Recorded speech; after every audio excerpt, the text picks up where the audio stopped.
Claudius, unbeknownst to Hamlet, also makes a confession, but Act 3, Scene 3, he confesses it. He also has a soliloquy where he confesses to killing, murdering his own brother.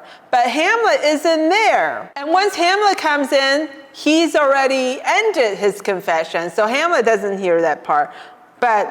So, Act 3, Scene 3, line 36. Oh, my offense is rank, it smells to heaven. It hath the primal eldest curse upon it, a brother's murder.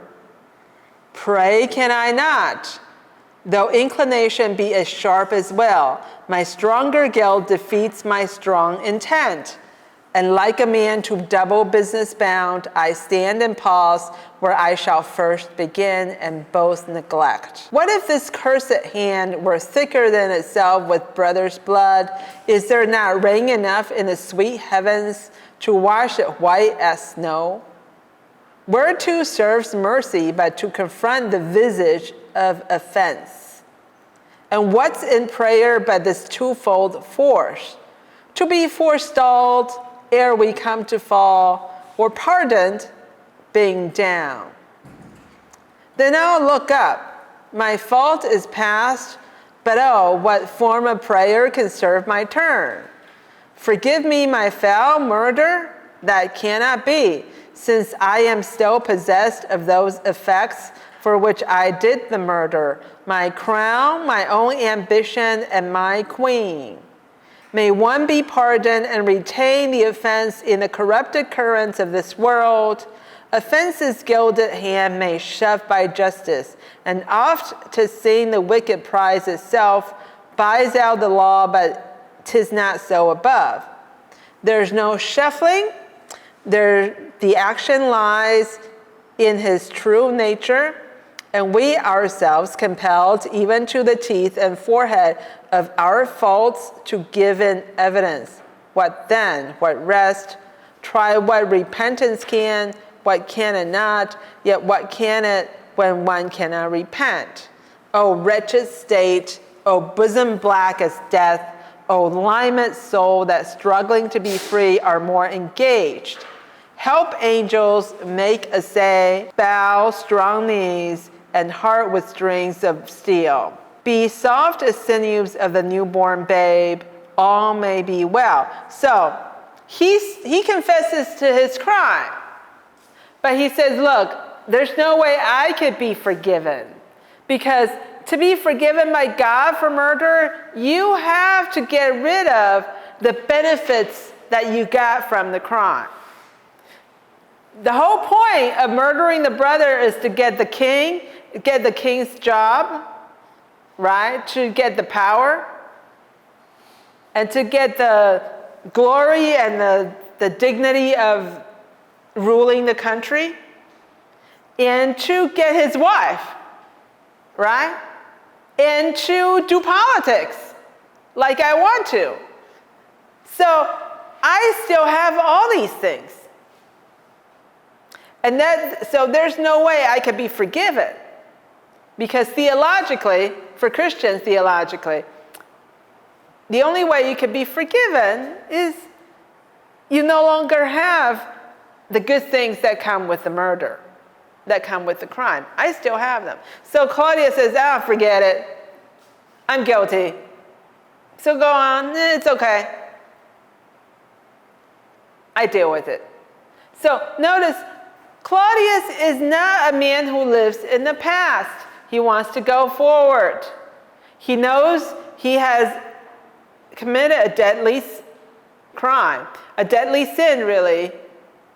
And so when he dies, God is going to, in the Christian universe, God is going to hold him accountable for that murder. But for him, he says, look, right now, I'm not worried. I can't let that bother me right now, because I want all those things. I want the wife, and I want the politics, and I want to be the king.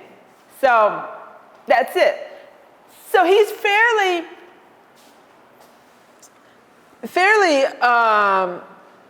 Notice he doesn't feel bad about it. Not too much. Yeah. And notice this goes back to, the killing of a brother is as old as the Bible. It happens in the first book of the Bible, Cain and Abel.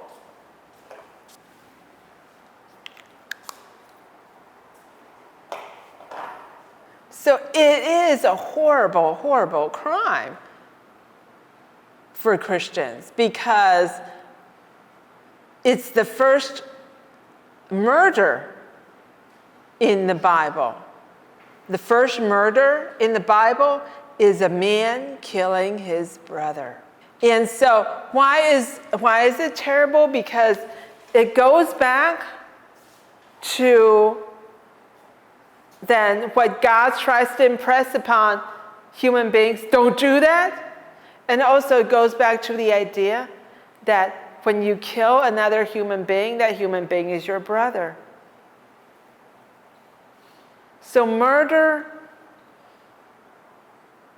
and fratricide, in this case, fratricide, let me write it down.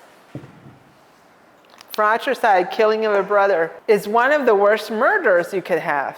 It's not just killing a stranger, it's killing somebody who's related to you, who you should regard with affection, regard with respect, and yet you kill that person. What does that mean?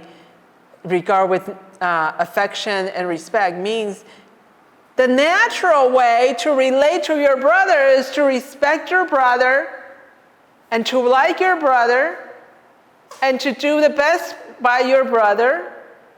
But you have done the reverse thing, so you have actually, by murdering your brother, what have you done? You have gone against nature. You have done something unnatural. Means that's not the way God wants it, ungodly. And offensive to God, obviously. Yeah, that's not the way. Even non-Christians know how to love their brother. That's the way Christians would understand it. Look, even people who are not Christians, they know they have to love their brother. But you instead killed your brother. What does that mean? You're against nature. It's unnatural, against nature. So Claudius in this way is an extremely nasty, nasty villain. There's no doubt about it. And yet, he has no bad feelings. He doesn't get depressed. He doesn't go, oh, you know how people, when after they kill somebody, some criminals, they would confess, oh, I killed that person and I couldn't sleep. And later, when we read Macbeth as well, you'll find out. That's what happens to Lady Macbeth, right? Something happened when you murder another human being. The actual act of it, you will never be rid of that guilt. But notice how Claudius behaves. He kills his own brother. He's like, whatever. So he's got to be one of the nastiest villains. Yeah. But even being one of the nastiest villains, what Shakespeare is saying is, he contrasts where he's a foil to Hamlet, because Hamlet is bogged down with his feelings. Claudius doesn't care. Claudius moves ahead. He takes action. He's actually not even very good. This is a soliloquy, and he's talking, he's expressing his real feelings. But he's, in fact, not even very good at confessing his feelings, because he's in a position right now, a prayer. And as he's praying, he's like, I can't do it. I'm not even good at praying. I don't even want to pray. And notice how he and Hamlet are similar in certain ways, because Hamlet pretends to be crazy. And Claudius pretends he has religious feelings, pretends he's praying. He's not really, and then as he does that, he says, look, I'm not really praying. I'm incapable of that. I don't really care. I did really kill my brother. When Hamlet comes in, Act 3, Scene 3, line 72. Now I do it, but now it is a praying. And now I'll do it. He draws his sword, and so it goes to heaven, and so my revenge that would be scanned. A villain kills my father, and for that I, his sole son, do the same villain send to heaven. Why? This is base and silly, not revenge. Hamlet sees him praying. He takes his sword, he thinks about killing him, says, I can't. Because if I kill him while he's at prayer, he goes right to heaven. That's what the Christians believe. So there's another chance where he feels he could take action. He doesn't take action because he calculates that action will be wasted. I'm supposed to avenge my father, but if I kill him, Claudius goes right to heaven. What's the point? So he doesn't do it. Now, once he doesn't do it, the king, Claudius says, line 3, Act 3, Scene 3, line 97, Claudius says, my words fly up, my thoughts remain below. Words without thoughts never to heaven go. He basically says, look, I'm praying, but I'm not really praying. I'm just pretending. It's not a real prayer to say you're not sorry for your crime. It's not a prayer to say that you don't feel bad for killing your brother. And so Hamlet missed an opportunity. He thought Claudius was really praying when Claudius was just pretending. But eventually, Hamlet really acts. He kills Polonius. Act 3, Scene 4, line 22. He confronts his mother, and Gertrude says, Act 3, Scene 4, line 21, what wilt thou do? Thou wilt not murder me? Help, ho! And Polonius, as I said before, his job as a courtier is to talk and talk and talk. He talks banalities to his children. He talks flattery to his king.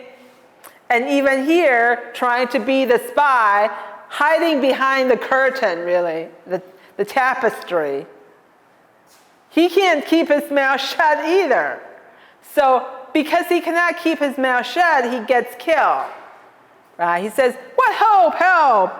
And Hamlet says, how now, a rat? So he takes that sword and he stabs through the tapestry and kills Polonius. Dead for a ducat, dead. Polonius says, oh, I'm slain. Hamlet's mother says, oh, me, what hast thou done? And Hamlet's hoping it's Claudius. Nay, I know now. I know not. Is it the king? Oh, what a rash and bloody deed is this. A bloody deed, almost as bad, good mother, as kill a king and marry with his brother. As kill a king? Aye, lady, it was my word. Thou wretched, rash, intruding fool, farewell, I took thee for thy better. Take thy fortune, thou find'st to be too busy is some danger. Leave wringing off your hands. Peace, sit you down, and let me wring your heart, for so I shall, if it be made of penetrable stuff, if damned custom have not braced it so, that it be proof and bulwark against sense. What have I done that thou darest wag thy tongue in noise so rude against me? Such an act that blurs the grace and blush of modesty, calls virtue hypocrite, takes off the rose from the fair forehead of an innocent love and sets a blister there, makes marriage vow as false as Dicer's oath. Oh, such a deed as from the body of contraction plucks the very soul, and sweet religion makes a rhapsody of words. Heaven's face does glow over the solidity in compound mass with heat of visage as against the June. Is thought sick at the act, I mean what act, that roars so loud and thunders in the index. Look here upon this picture. So he keeps going. He said, look, you marry my father's murderer. And she's like, what are you talking about? And why are you speaking so rude? He keeps thinking, my mother having sex with my uncle. And notice, it's not murder, but is his killing of Polonius a mistake? Obviously, he didn't mean to kill Polonius. He thought that was Claudius hiding behind the tapestry. But he killed Polonius, and from there, people wouldn't leave him alone. So he did take an action. But is that action a failure? Because from there, Laertes acts. He takes action. He wants revenge. He demands Hamlet. He wants to kill Hamlet. And from there, too, Claudius then plots with Laertes to set Hamlet up in a duel and poison him, and kill him with poison, or kill him with sword, tipped with poison, however he's going to die. So there are all these ways where just one little action he takes, seems to be a mistake. Everybody is going to take a more kind of powerful action against him. And so Hamlet seems always to be a weaker actor in terms of the action he performs, does not have the desired effect or desired influence. It does not achieve the purpose. It actually ends up with something contrary to the purpose because he didn't mean to kill Polonius. Yeah. Whereas other human beings in this play are able to take action and they achieve their exact purpose. I kill my brother to get the throne. Right. His mother gets to marry because she wants to be married. Laertes wants to take revenge. Fortinbras wants to get the land back. Whereas Hamlet's action ends up being misdirected action. It's action, but it's indirect. It cannot directly influence or affect Claudius. So he's frustrated with that, right? So we have to get to the famous soliloquy, Act 3, Scene 1, line 35. Act 3, Scene 1, line 55. And the reason I talk about the fact that Hamlet has lots of indirect actions too is that he is, even though Polonius on the outside speaks a lot of words, but Hamlet has lots of thoughts and lots of words too in terms of the soliloquy he performs. He says lots of things about himself. So in some ways, he's got lots of feelings and lots of expressions, but he just does not take action.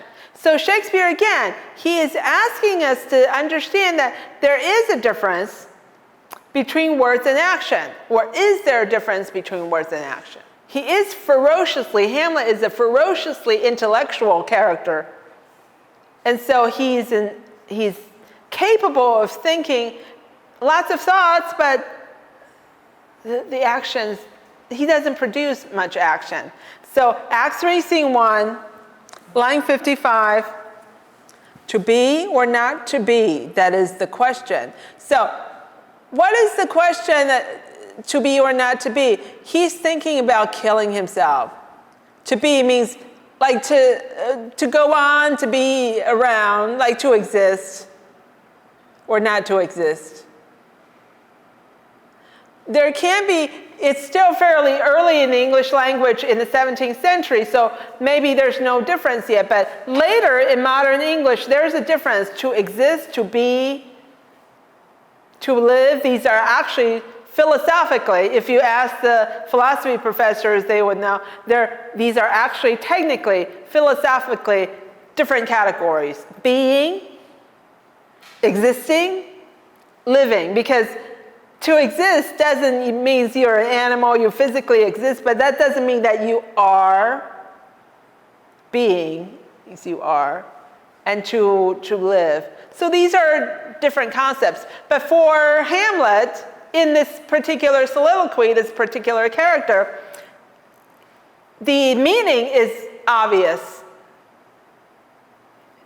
He's thinking either, yeah, I live, or I'm not alive anymore. So that's the question, to be or not to be. So let me get to this very famous soliloquy. To be or not to be, that is the question. Whether 'tis nobler in the mind to suffer the slings and arrows of outrageous fortune, or to take arms against a sea of troubles and by opposing end them. To die, to sleep, no more. And by asleep to say we end the heartache and the thousand natural shocks that flesh is heir to. 'Tis a consummation devoutly to be wished. To die, to sleep perchance to dream, aye, there's the rub. For in that sleep of death what dreams may come, when we have shuffled off this mortal coil, must give us pause. There's the respect that makes calamity of so long life. For who would bear the whips and scorns of time, the oppressor's wrong, the proud man's contumely, the pangs of despised love, the law's delay, the insolence of office, and the spurns that patient merit of the unworthy takes? When he himself might his quietus make with a bare bodkin, who would fardels bear to grunt and sweat under a weary life, but that the dread of something after death, the undiscovered country from whose bourne no traveler returns, puzzles the will and makes us rather bear those ills we have than fly to others that we know not of. This conscience does make cowards, and thus the native hue of resolution is sicklied o'er with the pale cast of thought, and enterprises of great pitch and moment with this regard their currents turn awry and lose the name of action. Soft Juno, the fair Ophelia, nymph in thy orisons, be all my sins remembered. It's, even as I read it, and I'm not an actor, you could tell the kind of deep depression he's in. And also the fact that he's in deep depression is reflected in the language of how fragmented it is. When he expresses himself, it's divided into these little units. To die, to sleep, perchance to dream. Yeah. And yet the speech is so lyrical and so powerful that, you know, as I said, from the very first moment it was put on, people have wanted to have a copy of that speech and to even memorize it and to recite it, because it's very lyrical, but also it shows deep melancholy in such a way that human beings can relate to. Basically, the reason people don't kill themselves, why? Because you don't know where you're going to be once you die. Yeah, he says, that's why people put up with all these things. Life is hard. There's lots of suffering, lots of pain. But there's no way. Who knows what's going to happen when you die? Where are you going to go? Yeah. And he is fearful of eternal damnation because he's a Christian. He doesn't say, I'm going to roast in hellfire because I commit suicide. But he says, I just don't know what's going to happen. And for a Christian, obviously, Christian character, there's an understanding. Part of it is the possibility, at least the possibility, you are damned forever. That you will suffer the hellfire forever because you're suicide. Okay, so I think we're done. We do have to let you go. But if you have any questions, do you want to ask questions? Let me see our schedule of discussion.